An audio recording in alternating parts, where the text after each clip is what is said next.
não lhe pertence. Uma coisa é você ver de repente,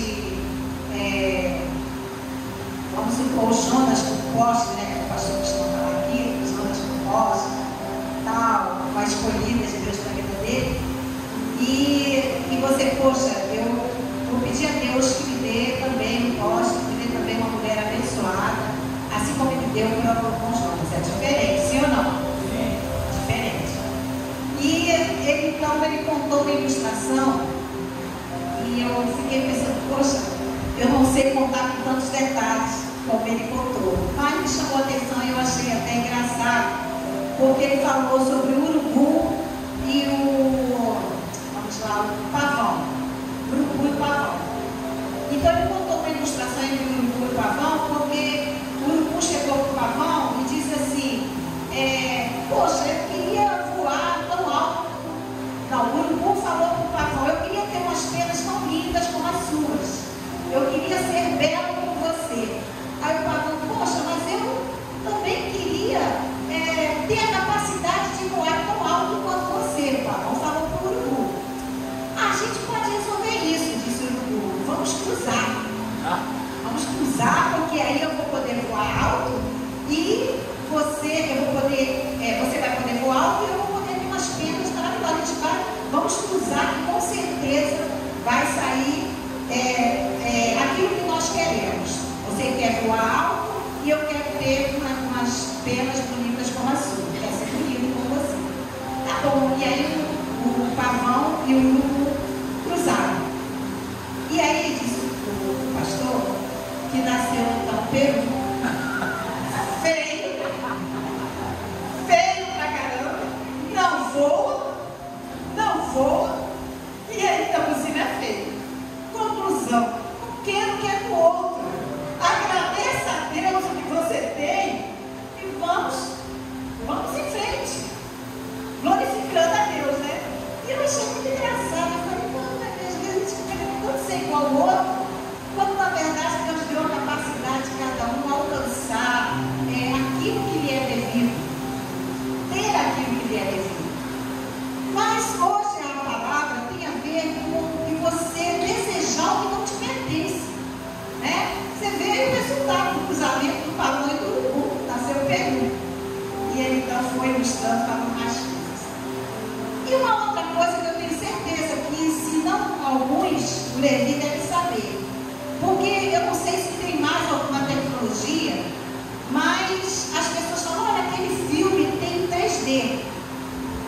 3D, o que é 3D em relação à imagem? O que é 3D em relação à imagem? Tridimensional.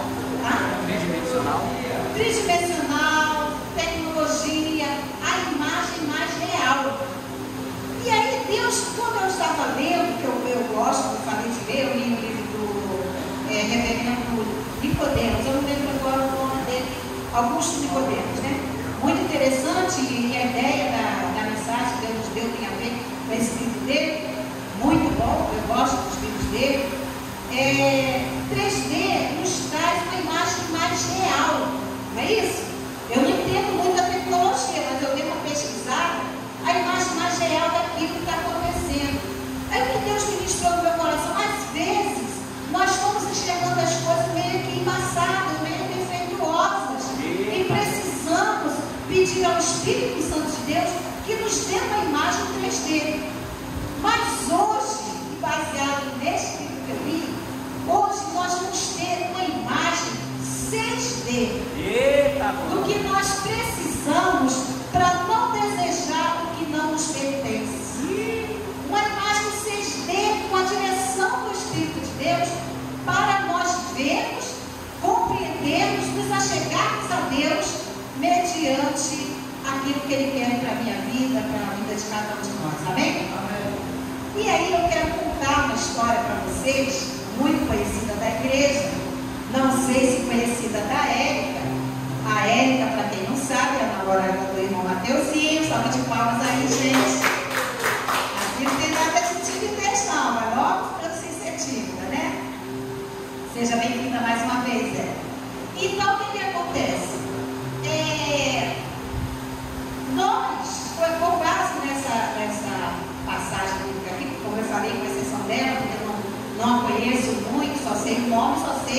de quem ela está caminhando para, segundo a vontade de Deus, pertencer ou ser companheiro ou não. Isso é Deus que vai decidir. E aí, Deus nos deu a mensagem do capítulo 7 do livro de Josué, que muitos já conhecem, nós não vamos ler todos os versículos, que nos vai dar embasamento para essa imagem 6D. Livro de Josué, capítulo 7, nós iremos só ler o versículo 1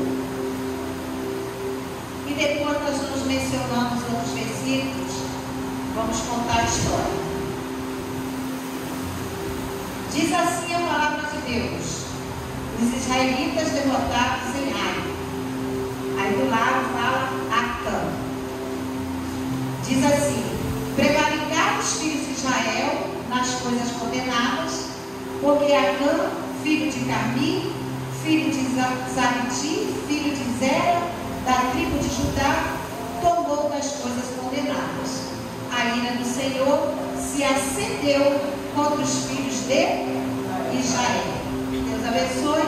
Deixem a Bíblia aberta, o celular, conforme vocês queiram, aí no livro de Josué, capítulo 7. Então, o livro de Josué, ele nos relata como Deus, utilizando Josué, servo de Moisés, cumpriu as promessas feitas a seu povo, referente à posse de terra, que ele havia jurado dar a Abraão, Isaac e Jacó. Muito bem.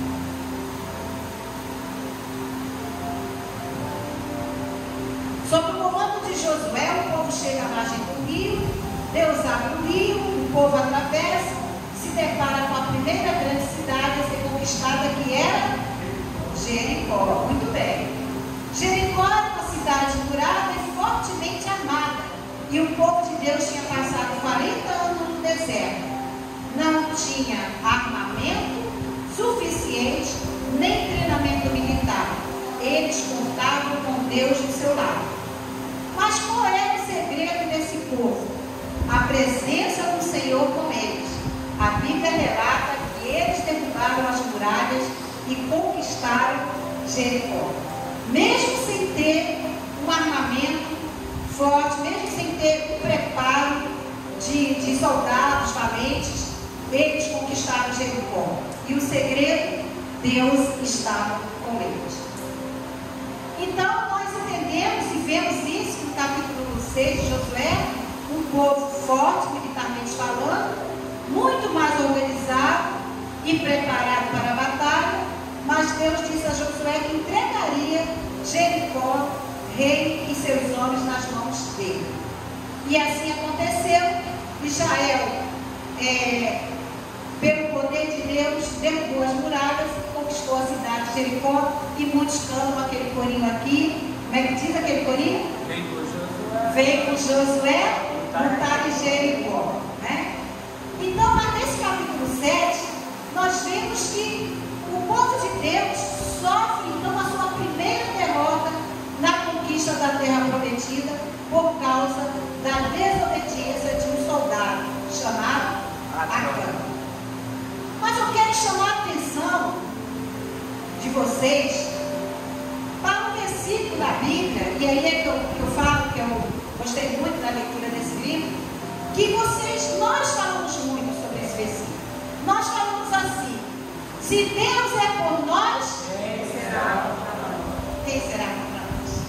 Mas aí, o reverendo Augusto Nicodemus, ele chega e diz o seguinte: mas e se Deus for contra nós?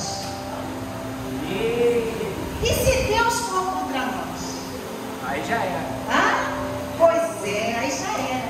Porque a Bíblia fala que o povo de Israel venceu, derrubou as muralhas de Jericó, venceu o exército fortemente armado, porque Deus estava com eles. Eita. Deus estava com eles.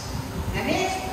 Mas, nesse capítulo 7 aqui, aconteceu uma coisa, e nós vamos então começar a falar sobre esses 6D. Nós vamos entender de uma forma mais clara, mais real, do que Deus quer para nossas vidas. Porque existe uma coisa que coloca Deus contra o seu povo. que coloca Deus de costas para o seu povo. E essa coisa se chama o quê? Nossa, se fosse valer dinheiro já tinha ganhado 1 milhão. Pois é, não é os nossos pecados. Porque a palavra de Deus diz: se nós confessarmos os nossos pecados, Ele é fiel e justo para perdoar os nossos pecados. Então, o que coloca Deus contra o seu povo, o que coloca Deus de costas para o seu povo, não é o pecado. Quantos exemplos na Bíblia, quantas vezes nós mesmos não pecamos e nos arrependemos, pedimos perdão a Deus, confessamos e Ele então nos perdoa. Então, o que coloca Deus contra nós, ou de costas para nós, é justamente os pecados não tratados, os pecados ocultos. E é aqui, com base nesse capítulo 7, que nós vamos destacar então, que o irmão Levi, com propriedade, falou rapidamente. Eu acho que foi o irmão Levi que falou, né? Nós vamos ver o primeiro D daí das atitudes desse capítulo 7, que é a desobediência. Deus está contra nós quando nós não tratamos daquilo que nós sabemos que está errado, que não devemos fazer, que não devemos cometer, e mesmo assim insistimos no erro. Então, o primeiro D é a desobediência. E aí esse versículo que nós lemos, nos diz que Deus, a ira do Senhor se acendeu contra os filhos de Israel. Mas como assim? Deus é um Deus que se ira? Sim ou não? Sim. Deus é um Deus que se ira, irmãs. Deus é um Deus que se ira. Depois nós temos que bater um papo sobre aquela pergunta. Você vai entender um pouquinho hoje. Então Deus é um Deus que se ira, porque a palavra diz que a ira de Deus se acendeu contra Israel. Deus é o mesmo no Antigo Testamento, no Novo Testamento e nos dias de hoje, sim ou não? Sim. Sim. Mas essa figura da ira de Deus que se acende aqui é de um fogo que queima, um fogo que arde, um fogo com indignação, a indignação de Deus com o que acontecera. Porque o texto nos informa que quem pecou foi um homem. Sim ou não? Sim. Mas Deus se indignou contra todo o povo. Foi um homem que pecou e Deus se indignou contra todo o povo. E quem pecou, igreja? Acã. Entendemos que o meu pecado é o pecado de todos. E essa história de que que eu faço é da minha conta, da minha vida, o que você faz influencia toda a igreja. O que você faz influencia todo o povo de Deus. Porque na hora do testemunho, na hora da fala, a sua vida vai falar mais alto do que seu discurso, do que as suas palavras. E a Bíblia nos ensina, e foi falado aqui, se eu não me engano, essa manhã, que nós somos membros do mesmo corpo. Então, como falar que o que eu faço não é na conta de ninguém, não importa ninguém, quando nós entendemos que nós somos membros do mesmo corpo? E se piso no meu dedão do pé, todo o meu corpo sente. Se corta o dedo na minha mão, todo o meu corpo sente. Então, não venha com essa história de que o que eu faço não é na conta de ninguém, porque se nós falarmos isso, nós estamos no lugar errado. Nós somos membros do mesmo corpo. Os membros estão todos ligados. Quando um sofre, o outro sofre. Quando um é honrado, os demais também são. Quando um peca, Deus atribui o pecado à totalidade. E hoje eu gostaria muito de estar falando aqui de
fazemos parte do mesmo corpo, do mesmo povo, do reino, do único reino, o reino de Deus. Glória a Deus. Então a ira de Deus se acendeu por causa do pecado de Acã. Mas o que Acã fez? E aí nesse capítulo 7 nós vimos no versículo 21 a declaração dele, o que ele fez. Ele diz no versículo 21 do capítulo 7, ele diz assim: quando vi entre os despojos uma capa babilônica, e aí ele vai falando o que ele viu.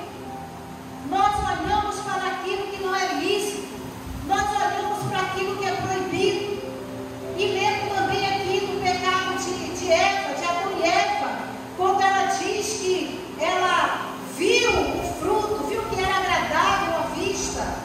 Então começa com os olhos, como olhar naquilo que não te pertence. Por isso que nós falamos aqui no início da fábula, da história do urubu e do pavão. Você veja que coisa feia que é o peru, veja o que aconteceu, né? Então começa com os olhos. E nós vimos aí no versículo 21 a declaração de Acã: eu olhei, eu vi entre os restos, entre as sobras, entre os fragmentos, despojos mortais. E após essa declaração ele diz que viu e ele cobiçou, ele desejou. Você vê o que não deve, e o próximo passo, meu irmão, meu amigo, todos aqueles que estão ao alcance da nossa voz, é cobiçar aquilo que você não pode ter. Olha o resultado aí do cruzamento do pavão e do urubu. Que coisa feia, né? Pois é, vocês não vão esquecer disso, eu tenho certeza. Então ele viu, ele cobiçou, e aí ele diz: bom, eu vi, achei que era legal, achei que era fácil, achei que ia me dar uma adianta, achei que aquela roupa que não gastava, né? As roupas não se gastaram, essa palavra. Mas eu queria trocar, eu queria colocar uma coisa mais moderninha, e aí vinha a oportunidade e tomei-os. É isso que a Bíblia fala. Tomei-os. Então, o que é desejo e inação? Ele tomou aquilo que não podia, aquilo que tinha visto, aquilo que tinha cobiçado. E o quarto passo dessa atitude dele, da desobediência, foi esconder o rastro. Acã tinha consciência que tinha agido errado, e o pior, ele trouxe para dentro de casa, trouxe para dentro da sua terra. A ira de Deus não se acendeu contra o seu povo por causa do pecado de um homem, porque ele caiu em tentação. Foi por isso? Foi porque ele desobedeceu. Primeiro dele, aí da imagem, a desobediência. E aí, nessa mesma história, nós vamos ver então que Israel, eles tinham acabado de vencer Jericó, conquistar Jericó, e a próxima cidade a ser conquistada era uma cidade tão pequena quanto o seu nome. Era uma cidade pequena, se chamava Ai. Pois é, isso que a gente fala quando dói, né? Ai. Então, quando Deus estava com o seu povo, era maravilhoso. Vitória garantida. Eu falei que ia falar de vitória. Mas aqui, sem Deus, Israel não podia derrotar a pequena cidade de Ai. Por quê? O segredo do povo é a presença de Deus. Mas agora, com esse pecado cometido e oculto no meio do povo de Deus, Deus não era mais com o seu povo. Vocês vejam que o que nós aprendemos aqui? Nós aprendemos, nós vemos na história, no capítulo 7, que aqueles soldados valentes, aquele povo que se achava, conquistaram Jericó, uma cidade fortemente armada, uma cidade fortemente, as muralhas dela deviam ser bem grandes e fortes, tinham acabado de conquistar, e agora uma cidade pequenininha ia ser o quê? Como diz aí os homens de vez em quando, ia ser? Moleza, ia ser molezinha para eles conquistarem. Aí Josué nos diz a palavra que Josué pediu que os espias fossem lá ver. fossem ver a cidade. E aí eles viram a cidade pequena, insignificante. Aí falaram para Josué: se a gente vencer o Jericó, isso aí vai ser moleza. Só que quando eles venceram o Jericó, Deus estava com eles. Já no capítulo 7 acontece o contrário. E eles menosprezaram a ordem que Deus tinha dado. O que nós aprendemos aqui para a nossa vida? Não menospreze as investidas do inimigo, por menor que pareça. Por menor que pareça. Isso aqui não tem nada a ver, não. Isso é uma coisa bobagem. Está sendo muito quadrado, está sendo muito quadrada, sendo muito antiquada. É uma pequena coisa. Mas nós aprendemos aqui que nós devemos buscar a Deus, porque sem a graça e o favor de Deus, nós não conseguimos vitória. E foi isso que aconteceu ali com eles. Diz a palavra que eles foram colocados para correr de uma pequena cidade, porque a orientação que eles tiveram, e Josué falou: vamos então mandar uma galera aí reduzida, precisa mandar tanta gente, já que é assim. Quer dizer, Satanás vem com uma investida pequenininha e você fala que não tem nada a ver, e esse nada a ver vai me causar um grande estrago e você vai ficar parecendo um peru. Então, após a desobediência, diz a palavra, e aí a história também nos conta que foram mortos 36 israelenses, não é isso? 36 israelenses foram mortos e saíram correndo. Olha que coisa feia. Então a bênção era decorrente da obediência e a maldição decorre da desobediência. Após a desobediência veio então o quê? O segundo D.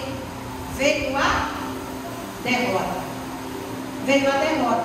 Vocês vejam isso no versículo 6. Então, com a derrota, como Josué achou que ia ser molezinha ganhar aquela cidade pequena, mandou uma galera reduzida, eles saíram de lá correndo, a estratégia de Ai foi maior, e eles foram humilhados. E aí, Josué, diz a palavra que ele entrou em desespero. Quer dizer, foi uma pequena cidade que fez com que alguns deles morressem e a maioria que foi para lá descesse morro abaixo correndo. Josué então entrou em desespero. Como assim? O que fiz de errado? Não compreendo. Por que, Deus? Por que você não está mais conosco? Tu nos prometeste vitória e agora fomos derrotados. Mas qual a causa? A causa dessa derrota, Josué não sabia. Então Josué nos diz a palavra que ele rasgou suas vestes. Era uma forma de protesto. Ele rasgou suas vestes, ele se ajoelhou, ele clamou a Deus, argumentando. E aí ele foi inteligente, porque ele argumentou de uma forma diferente. Josué não disse assim: Senhor, por que me fizeste conosco? Tal, vejam só como é que nós vamos ficar, argumentando com Deus. Como é que nós vamos ficar aqui em prol da tua glória? Está aí, capítulo 7, vocês vão decorrendo aí, versículo 6 e diante. Aí Josué foi esperto, porque ele falou com Deus, ele mostrou a tristeza dele, ele disse: poxa, como é que vai ficar a tua glória? Nós vencemos aquela cidade fortemente armada, e agora uma cidade menor vai se espalhar por aí, que nós fomos derrotados. Então ele entrou em desespero. E Josué falou: Senhor, é o teu nome. Lá no versículo 9. Senhor, é o teu nome. Ele fala que é o grande nome. Então Josué orou, clamou a Deus pela glória de Deus. Ele não clamou a Deus pela glória dele. Ele não clamou a Deus para ele, para dizer: Senhor, poxa, fomos derrotados nessa situação, como é que eu vou ficar? E agora? Como é que meus homens vão me ver, vão me derrotar? Não. Ele falou: Senhor, e aqui agora, o teu grande nome, como é que vai ficar? Então ele tocou lá no coração de Deus com essa fala. Deus falou a Josué, então mediante isso deu-lhe uma direção. Apesar de Deus estar irado com o seu povo, Deus não abandonou, Deus não se calou, mas ele ficou distante. Deus ficou distante por causa da aliança que ele tem com o seu povo, do seu amor para o seu povo. Ele ouviu a oração de Josué e respondeu-lhe dando a seguinte direção. Então nós vimos que houve a desobediência, o primeiro D. Nós vimos que houve a derrota, o segundo D. E agora o terceiro D. Deus então ouviu, viu Josué orando, Josué clamando, não pela glória dele, não por ele ficar conhecido como cara, como tal que vence, mas pela glória de Deus. Então Deus disse para Josué, lá no versículo 10, ele disse a Josué: levanta-te, porque estás prostrado assim com o seu rosto. E é assim, é uma das poucas vezes que Deus chega para alguém e diz: olha, levanta, já orou, já chorou, já falou, agora é hora de levantar. Porque você está insistindo em ficar aí só prostrado, ficar aí só de joelho, não vai resolver nesse momento. Você já está falando comigo, eu já entendi, você não sabia, então levanta. Levanta, porque Deus agora vai dar direção a ele.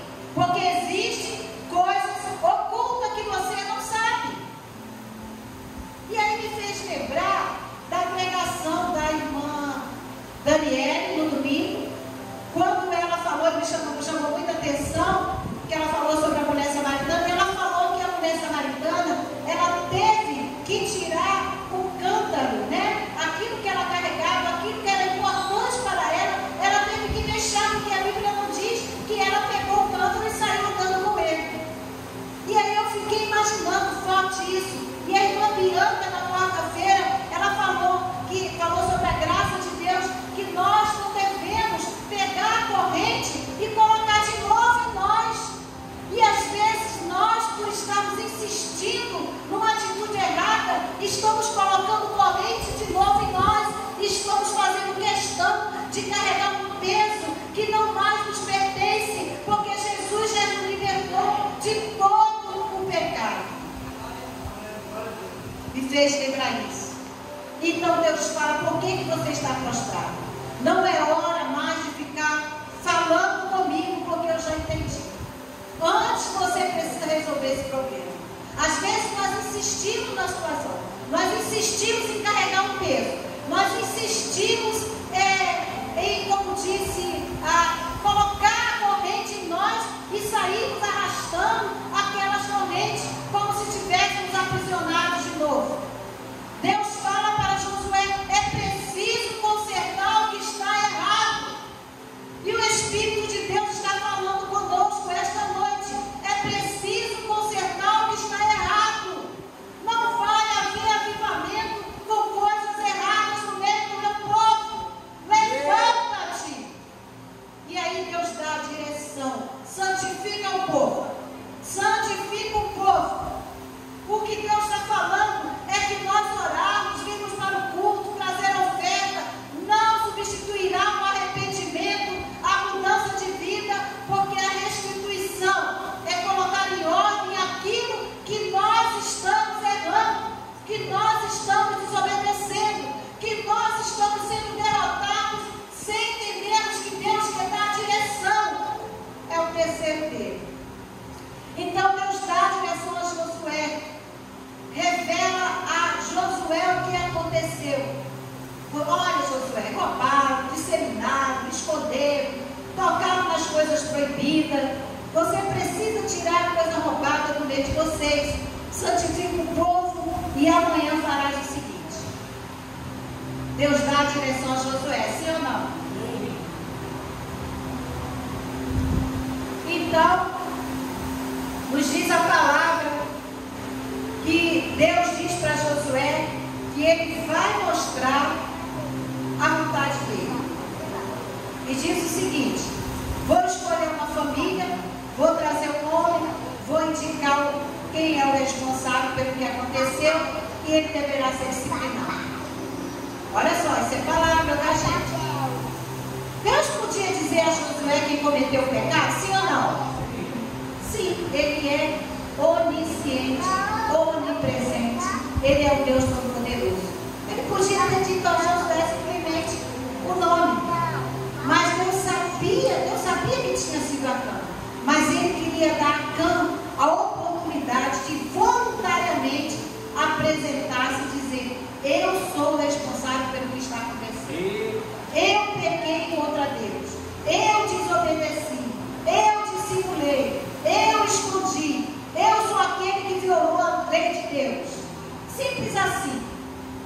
saber tudo para lá na igreja. Mas é fácil?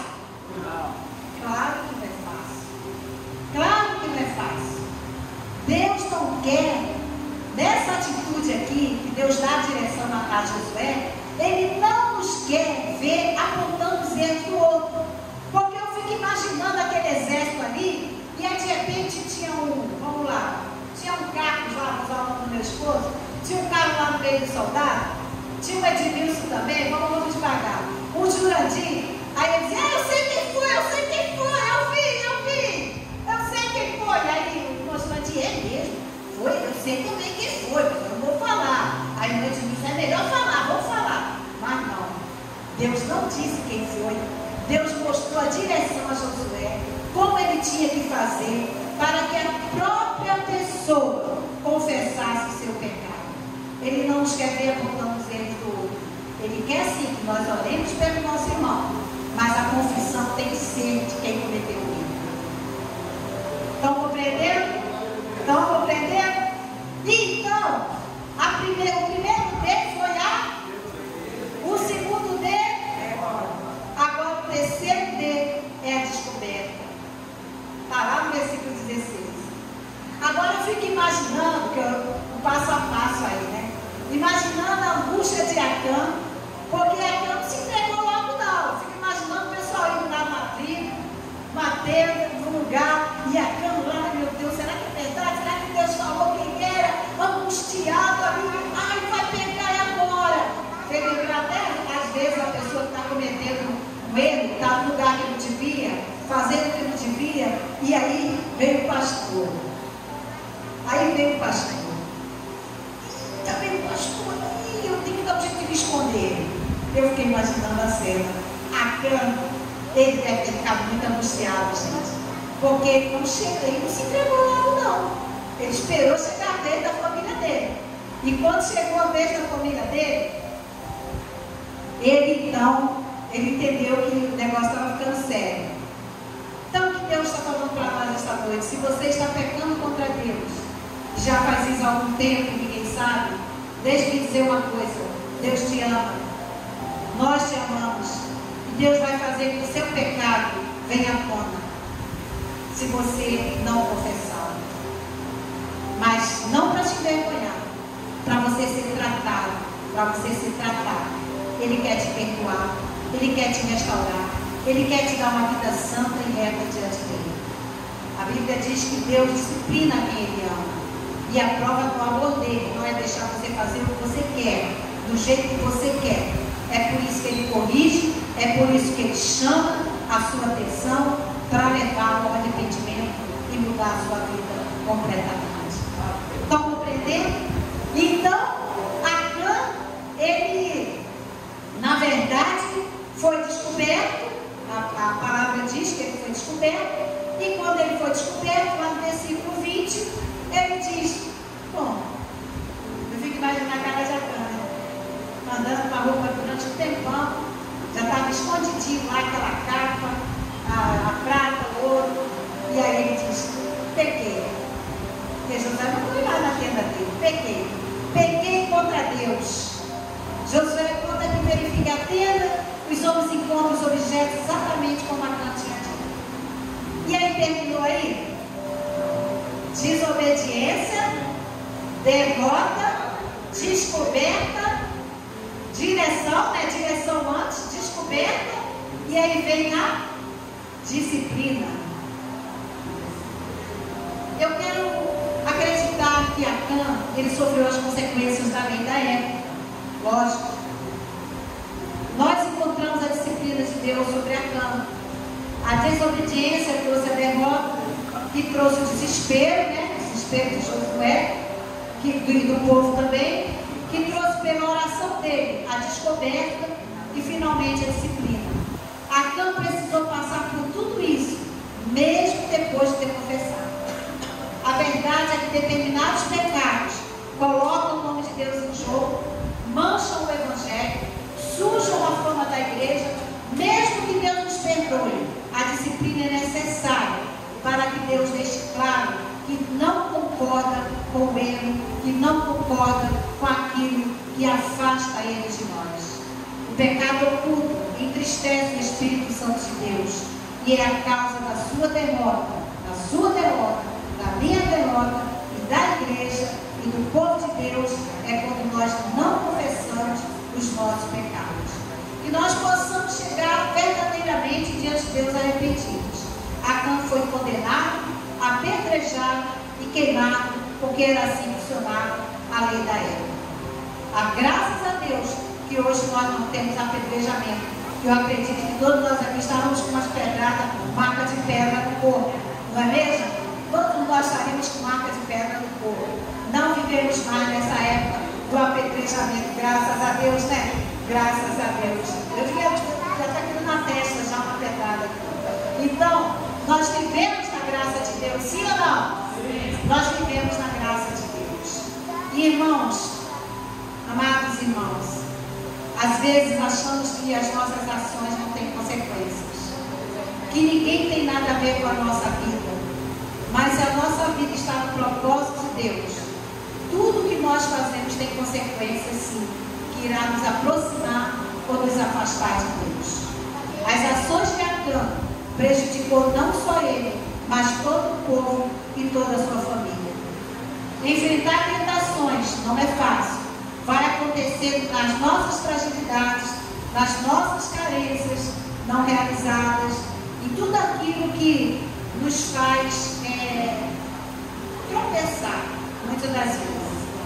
Então Deus te chama para fazer parte de um exército vitorioso, do exército que venceu Jericó, que derrubou Jericó, de um exército forte, não pelos armamentos que tinha, mas porque Deus se fazia presente na vida deles. Nós vamos resistir ao pecado, mas se nós cometermos, que sejamos capazes de dizer, como Acã falou, pequei. Eu não quero ser pedra de tropeço para a minha comunidade, a comunidade que eu vivo. Eu não quero ser pedra de tropeço para a minha igreja. Eu quero que a minha vida seja uma bênção. Eu quero que a minha vida não envergonhe a igreja de Cristo. Eu quero que a minha vida possa multiplicar, frutificar, de tal forma que as pessoas venham desejar, entender que fruto é esse que nós estamos produzindo. Que nós não sejamos desobedientes, porque se formos nós seremos derrotados. Que nós, e sendo derrotados, muitos entrarão em desespero. Mas nós precisamos, no meio do desespero, se cairmos, pedirmos a direção de Deus, descobrirmos o que está nos afastando dele e assim aceitarmos a disciplina dele em nossas vidas, porque ele nos ama e ele quer o melhor para nós. Deus possa abençoar a sua igreja, que Deus possa abençoar a igreja viva e que nós possamos sempre buscar a direção de Deus para que tenhamos a vitória certa, sem tropeçarmos, sem sermos derrotados, sem sermos desobedientes, sem entrarmos em desespero. Mas se acontecer, que possamos dizer, Senhor, pequei, me ajuda. Deus possa abençoar a sua igreja nesta noite e que nós não venhamos subestimar as proezas, as artimanhas de Satanás em nossas vidas. Amém, igreja?